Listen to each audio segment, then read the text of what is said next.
To be new at TED, it's like being the last high school virgin.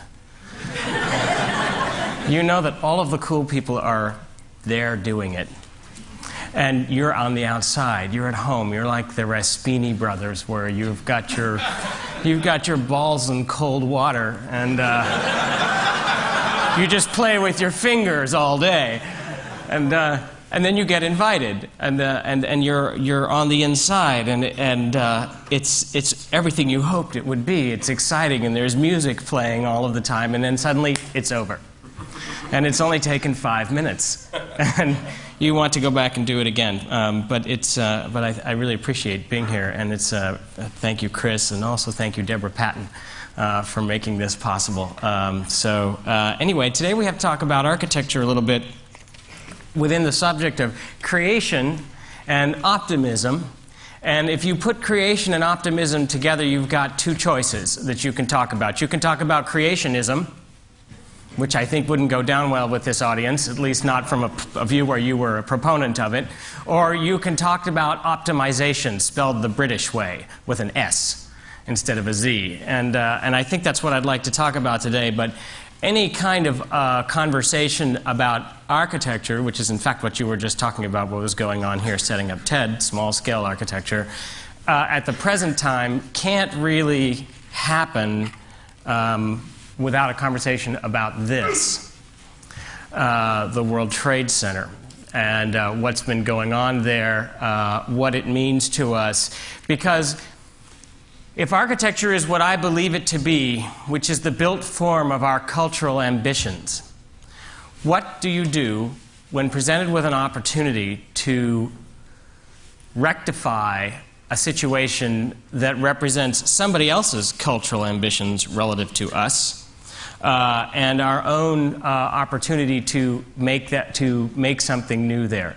And this has been a really galvanizing issue for a long time. I think that the World Trade Center, rather in an unfortunate way, brought architecture into focus in a way that I don't think people had thought of in a long time, and made it a subject for common conversation. I don't remember in my 20-year career of practicing and writing about architecture a time when 5 people sat me down at a table and asked me very serious questions about zoning, fire exiting, safety concerns, and whether carpet burns. These are just not things we talked about very often.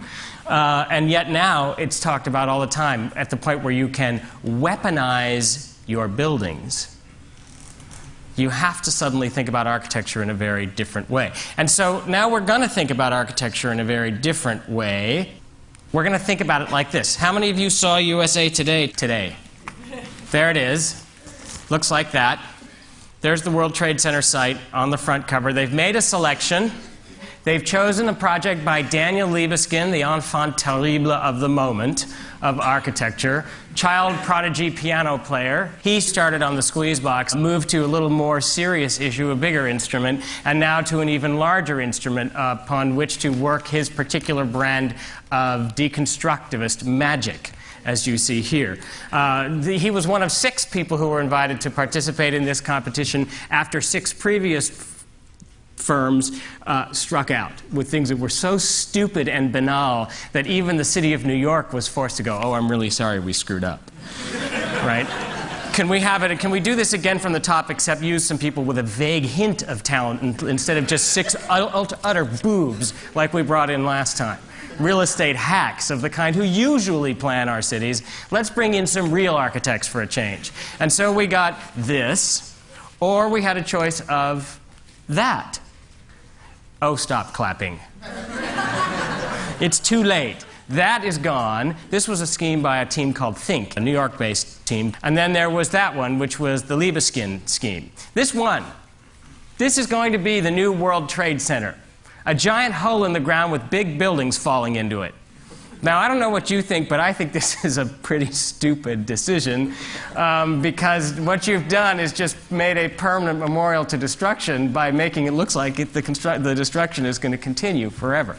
But that's what we're going to do. But I want you to think about these things in terms of a kind of an ongoing struggle that American architecture represents, and that these two things talk about very specifically. And that is the wild divergence in how we choose our architecture.